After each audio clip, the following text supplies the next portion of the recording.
Howdy, everybody. It's Kathryn Whitaker. Lent at Lunch is continuing this week with one of my favorite people, Giancarlo Bernini. I didn't even say that right. I practiced it and everything. I can say Giancarlo super easy. All right. Giancarlo Bernini is joining me. So if you've been following him, you know that he is incredibly talented. So we're going to see some of that at the end. But we have a lot to talk about. So buckle up, grab your Dr. Pepper, enjoy your lunch. Let me get Giancarlo on here and we will get started. Hold on one second.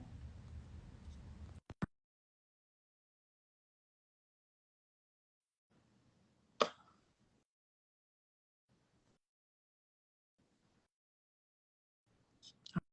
right. There we go. Hello. Hey. How's it going? Good. How are you? Doing well. Now I'm craving Dr. Pepper. Sorry. I almost, I have the Dr. Pepper Peeps in my kitchen, but they're too far away. I can't grab them right now. So I know we were going to talk about Lent, and I was originally going to give up diet Coke for Lent, or Coke Zero for Lent, because that's all I drink. And on Ash Wednesday, I was like, nope, it's not happening. It's not. It was that night. I'd gone all day without Coke Zero, and then what I realized is I don't drink Coke Zero because I like it. I drink it because I need it. Oh, and that okay. That's a big difference. I need the caffeine. I'm too used to the caffeine, and we're gonna have to do something else for Lent because Coke Zero is not what I can give up. I had a priest tell me one time, he was like, listen, if what you gave up is making everyone else around you miserable, don't do that. It's not good for anyone. So I think that was some good advice. Hey, so last week I did this and I loved it. It was Valentine's Day. So when Father Dave jumped on, I introduced him by way of telling people what I loved about him.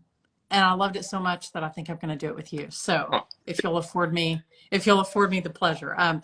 I love that you are so passionate about what you do and you're really good at it. And I love how you found a way to integrate what it is that you love for your day job, which is magic, but also how you always tie in the faith component. It is unique and beautiful, and I love seeing it. So that's one thing that I love about you. I love that you love Disney. We're both big Disney fans. So like this wonder part, I think, is what I love about you. I love that you always really support all your friends. I love, like, I don't know any of these people in your life. I know that you do, but like when you share about them, it's really great how y'all all encourage each other. So those are a few things I love. And I love your family. I got to meet your mom a few weeks ago. She's just delightful, but your whole like nuclear family seems like such a great supportive group of people. So those are a few things that I love about John. Appreciate that. Yeah, no, I'm so glad that you did get to meet my family the other day. Yeah, I didn't really think about that. The now that you brought it up, that I feel like my friends, like in my brain, my Instagram world is like my network, and in my brain, like people just know each other. But I'm like, I probably, like, there's some people that don't know each other, but maybe I just hang out with them so much and post, stories with them that people feel like they know my friends now. Like that thought never crossed my mind until you just said that. I was like, oh, that's a whole dimension of things. Well, I think it was actually after you were on Penn and Teller, one of your friends, he was like not even in the States. He was like, I think traveling. And he was saying how proud he was of you. And it was really awesome to see like this genuine joy of like, hey, I'm not jealous of my friend, but I'm genuinely happy for them because I know how much this means. And it almost meant as much to him as it did to you. And I thought that was a good example of how to foster good and holy friendships. So Appreciate that. Yeah, no, I've been blessed with some amazing friends, especially recently. Since I moved, since I graduated college, like my community has grown, which I was scared that it wouldn't. But yeah, and likewise, like I always follow your posts as well, and the way that you're so family oriented, and you and Scott are amazing, and some of the most like I've said it to you, but just say it here again, that you all are some of the most supportive, encouraging people I know. So y'all have been a real blessing to me in my life, and I'm so grateful for y'all. well, you're very kind. Well, I think we should start with holy friendships. I think that sometimes, Giancarlo, you're in a different season of life. Like you're what I was 20 something years ago when I was single. And I think sometimes people think that Lent has to look a certain way. And I think Lent looks different for everyone. So maybe share with everyone how Lent sort of becomes a season for you in this single life that you find yourself in right now. So give people an idea of what that looks Well, like. it was really funny when you asked me, because you told me you were going to ask me this question about like what does it look like Lent while single, and I was like, because I haven't really been in a serious relationship in a while since like pre-COVID, and so I was like, what does Lent look like for people who aren't single? Is there a thing I don't know about? Like, is it different? Um, but Well, I I think like in the sense, like I have accountability buddies in my house. Like if I go to reach for something that I know I'm supposed to have, not have, then I have people like, hey mom, didn't you give that up? And I'm like, appreciate the accountability. So like how do you find accountability? And also like how do you, I guess, journey towards Lent when you come home at night, it's you in your house. So what does that look like whenever you're with your friends? I think is what I'm curious about. yeah, for sure. And I think you right, you hit the nail on the head, is extra accountability, right? Like I have friends, there's a group chat that, you know, with two of my closest friends that we talk about this stuff, and we're constantly talking. It's like that group chat is always there. And so, you know, it's become very easy to, if I ever need to like reach out and be like, hey guys, struggling with this, like I you know, like somebody tell me like, hey, you got this, right? Like in the Yeah. moment, right? Like that's helpful. Then the also thing too is you, and um I feel like more than the magic, my one defining trait is ADHD. That is like that is like the one thing that like, so for me, Lent is hard because of actually more, not so much the giving something up part, but the prayer aspect. Yeah. Prayer is like, spending time in prayer is hard for me. And because I get distracted. I'll start talking to Jesus, and then my brain will go on a tangent, and I'll just like forget that I'm praying. And you'll be like, "How does that?" It's like, no. If you've been friends with me in real life, you know I do that in real conversations too. Like we'll be talking, and my brain will just go like zone out for a second. And I think one thing that's been really helpful for me is it's something actually my cousin shared with me recently that she's recommended, is having like sentences that like short prayers, like almost like affirmations, but like very short things that I know I will need to say or hear. So very simple things um like, Jesus, help me with his anxiety. I invite you into this moment, help me with his anxiety. And just that phrase. So like, I'm not going, if I'm in a place where I feel like I can't go into the conversation of like, or like if I start going into the conversation like, hey Jesus, like I'm feeling this, I'm feeling anxious about this is happening, like all this stuff, and then like my brain just starts trailing, or like I'm getting anxious about the conversation or whatever, like sometimes it's more helpful for me to just acknowledge I'm feeling anxious about this, and then saying, Jesus, like help me with this. And then that's the prayer. It's a short, it's just, Jesus, help me right now. It's just these little short prayers, right? Like you know, Jesus, please forgive me, right? The very simple act of contrition, right? Just Right. and then move on, right? Like No, but I'm so glad that you said that because I think sometimes we think that in order for it to be fruitful prayer or like a real prayer, like a grown up prayer, that it has to be this intentional, like 30-minute, I'm going to sit in front of the Eucharist and it's going to be this thing. And I think, I mean, I have the Jesus fix it prayer. It's just that Jesus fix it. And I love that. I'm adding that I one. think that brevity sometimes can be really powerful. So I'm glad that you mentioned that because prayer looks different for you than it looks for me. And that is a good and holy thing that fortunately we're not creating a new kind of prayer that Jesus hasn't seen before. So I love that he just sort of meets us where we are. And I'm glad that you mentioned that. You know, I should have mentioned this from the beginning. The ecumenical side of me is that you are a Longhorn and I'm an Aggie. We haven't even brought that up, but I feel like that's an important thing to mention. That was really formational though for you being at Texas and being involved there. And look at you, you still turned out great, Giancarlo. And you didn't even go to A&M. So Appreciate that. No, and I mean my time there was great. I loved the Catholic Center there and everything, and you know, as you know, St. Mary's is amazing too, and they're it's just crazy to me how much fruit can come from college campus ministry, way more than I could have ever, you know, imagined. yeah. Well, how did you get, so, okay, so you went to Texas. I don't even know what your undergraduate degree is. What's your undergrad? So I was a religious studies major. Religious studies. Okay. Really, yeah, I was RTF at first, radio, television, film. I wanted to be a movie director. And then like a semester in, I was like, this is not for me. So I was taking an elective in religious studies, and I was like, this class seems really fun. I'm gonna switch to this while I figure out what I actually want to do. And then the magic career kind of took off, and I was like, I never just switched my major to anything else. So I just kind of got that. Well, I was getting ready to ask, so how did you get from religious studies? I mean, you still incorporate religion into your shows, not all of them, but a lot of them. So how did you make the leap from having this degree and then you're like, okay, now I want to move into magic? Like what was the big moment for you?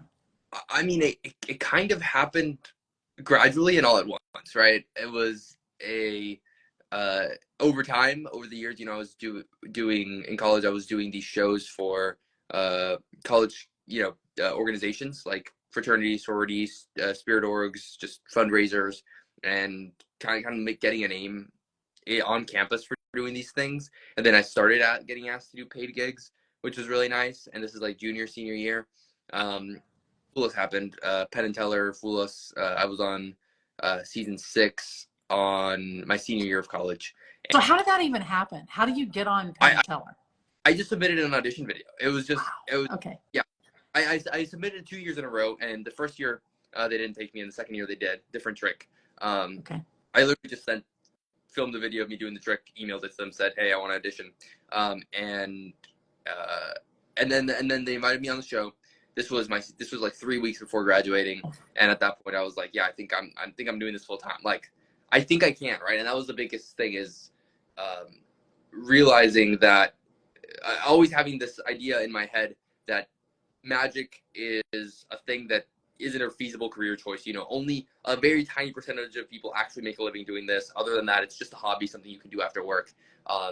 And I believed that for a while, until it just kind of like kept being proved wrong to me over, as I got closer to graduation. I was like, here's a bunch of people who are doing it, like a lot more than I thought. And here's, I'm getting these paid gigs, and now Fool Us is happening. And it just started to feel much more possible. And so I just kind of went for it.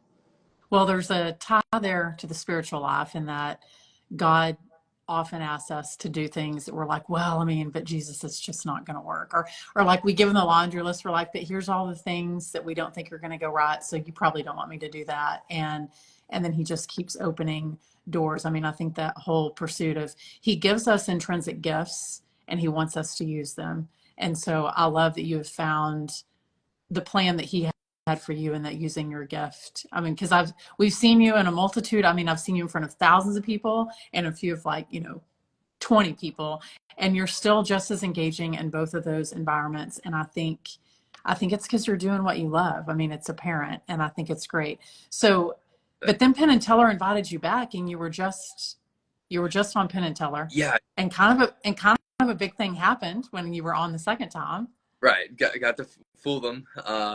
This was a few weeks ago, which is weird to say. Like, it was on a delay, right? Because we filmed this back in August, and then I don't get to talk about it for 9 months, like for Right. 6 months, like. And so finally, like, being able to share the news and let it out, and people like processing it on a delay, like seeing everybody else react to it after I reacted to it 6 months ago, has been kind of just a trippy experience. I But bet. yeah, Well, so talk to people about, like, I think people have a certain connotation of what they believe a magician to be. And then I know I've talked a little bit about how you integrate faith in your shows. Maybe give people an idea of how you do that, because that may be a hard concept for people to understand if they haven't seen you perform. sure, yeah. And in my brain, like, magic is an art form, like is an illusion. It's a magic tricks, right? Like, I like to say illusions, or magic tricks are illusions being presented theatrically for entertainment. So illusions are discernments of truth. Theater is the showcasing of something beautiful. Entertainment's doing something good for the people in front of me. And I've kind of phrased it that way, because then I can clearly see truth, beauty, goodness in that in Can that you say that again? That's good. Say that again. Yeah. So, and to say kind of backwards, in my brain, like, I can invite the Holy Spirit into what I'm doing if I can find truth, beauty, and goodness in it. And the way I found it is through my definition of what a magic trick is, which is an illusion presented theatrically for entertainment. Illusions are about truth, theater is about presenting something in a beautiful way, and entertainment's about doing something good for someone else. So I just kind of try to hone in as much as I can on where's the truth, beauty, goodness in this trick, in this moment, in this performance. And I think that art by nature leads people to God, even without the evangelistic component. So when I do my shows, I'll do my show and I'll share a message usually. But even without that message, I think just art performed well on its own, art done well, has an evangelistic component. I remember hearing the story of this guy who was an atheist, and his whole life his friends tried to convince him with arguments for God's existence, scientific, theological, apologetics, and he just wasn't having any of it.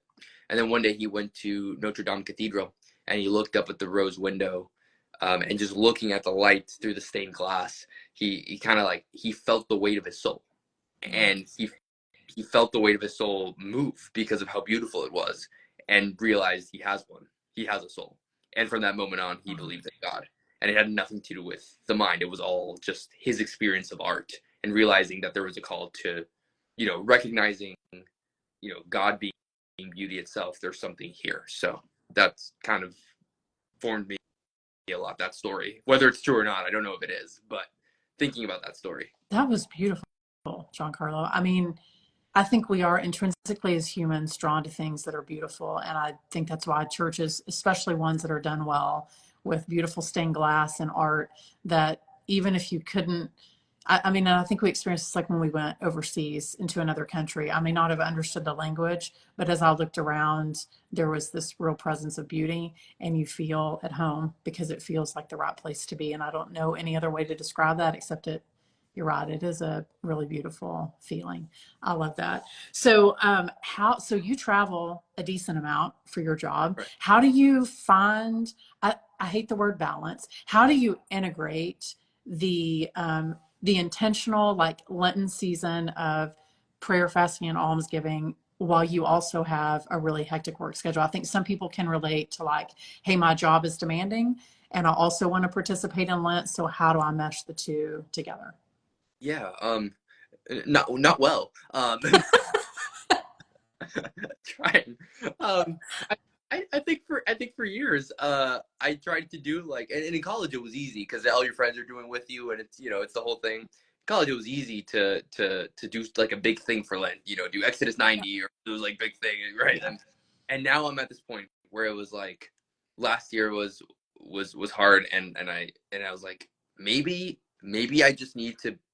You know that feeling when you go to confession and the priest gives you like one Hail Mary after a litany of sins, and you're like, really? That's it? That's all I got. Like, and I'm kind of doing I'm gonna do a simple thing. So like this for Lent, I gave up. I ended up after switching from the Diet Coke. Diet Coke, not the Diet right. Coke, yeah. Like sugar in my coffee. So just black coffee basically is what I'm doing. Because I drink coffee every morning, and I have a sweet tooth, and I'm addicted to sugar, and it's a very simple thing. And I think we talked about it a while ago because I told you I this was when I was still thinking about Diet Coke on Ash Wednesday morning. I think I texted you because we were talking about Lent, and I had a peppermint mocha, and actually that's what sparked it. It was that conversation that you and I had because I was thinking about giving up the Diet Coke and not wanting to do that anymore, changing it. And I was like, maybe like sweet coffee is what it is because of that conversation that we had. So actually, thank you for. You're welcome. That's the Holy Spirit. That's what I'm doing now. And it's just a simple thing, and it's not hard. And at first I was like, oh, that seems too easy, but I'm learning that that's kind of what I need right now is to just, it's more about the intentionality of like making the choice every morning, even if it's an easy choice, just being like, yeah, I'm just choosing that this morning. I'm just intentionally remembering like I'm not going to put sugar into my coffee this morning. I'm not going to order this at the coffee shop. Nobody wins best Lenten sacrifice. It's really less about what you give up and more about the intentionality and why you're doing it. and the relationship than it is about the thing that you get. I mean, yes, we should all give something up, but I think we spend a lot of time worrying about what the thing is that we gave up instead of worrying about the relationship with Jesus. So, well, I would be remiss if I didn't ask the magician to do some magic for us. So I feel like that's a good way for you to end it and show us how good you are. Absolutely. No, I appreciate that. So let's have, I mean, how many people do we have in the chat right now? We've got like Yeah. 23. So what I'll do is I brought a deck of cards with me, and I'm going to do a virtual magic trick. So I'm going to ask I've created, how should I put this, a prediction. Okay. Before we started, I just kind of went through and I had a feeling about one card. I just kind of turned it upside down in the deck. There's one card in this deck of cards that's just facing the other direction. And what I'm going to do is I'm going to ask everybody watching who wants to participate to just name a card in the chat. And then, Kathryn, I'll ask you to name, pick whichever one, whether you want to just be the first person to type it in, or if you see one card that's named that you really like, just whatever, as the cards start coming in. I know we're probably on a delay. So as we start to see cards coming in the chat, if anybody watching wants to just type the name of a card in the chat, and you just pick whichever one you see of the ones that get named. Okay. They're starting now. I see them. Okay. So of all these cards that people are naming, just name whichever one you'd like. How about we go? Oh, I like that one. I'm a spades guy. All right, let's do 7 of spades. The 7 of spades. Yeah. Interesting. So somebody said 7 of spades. I see a lot of cards in chat there. Somebody said 7 of spades. If I take the cards out of the box, I'm going to do this as fairly as I can. So, I'm not doing any sleight of hand. I'm not doing anything tricky in the moment. But I go through the cards, and you'll notice that there is one card facing the other direction. Okay. Card and one card only. And that one card is the 7 of... Stop it! What in the world? Oh my gosh. I swear we did not talk about this before. That was some... Yeah, absolutely. Oh my gosh. Who even named that? I didn't even see 7 of spades come in. That was Bobby Ray. Gotcha. Oh my gosh. That's nuts. Oh my gosh. Okay. Well, the conversation was just as good as I had hoped. If people are new to you and they don't know about you, they can follow you over on Bernini Magic. I know you're linked up there. And we love you so much because we've had you came to our DCYC, which was our youth conference. You're coming to our project graduation for the 2nd year in a row. Yeah. You're so good with kids and adults and all the things. So we just love what you do, and we love who you are, Giancarlo. No, thank you for having me. Thanks for inviting me to be part of this. You're welcome. All right. Y'all have a beautiful Lent, and I'll see you soon. Okay. Bye, y'all.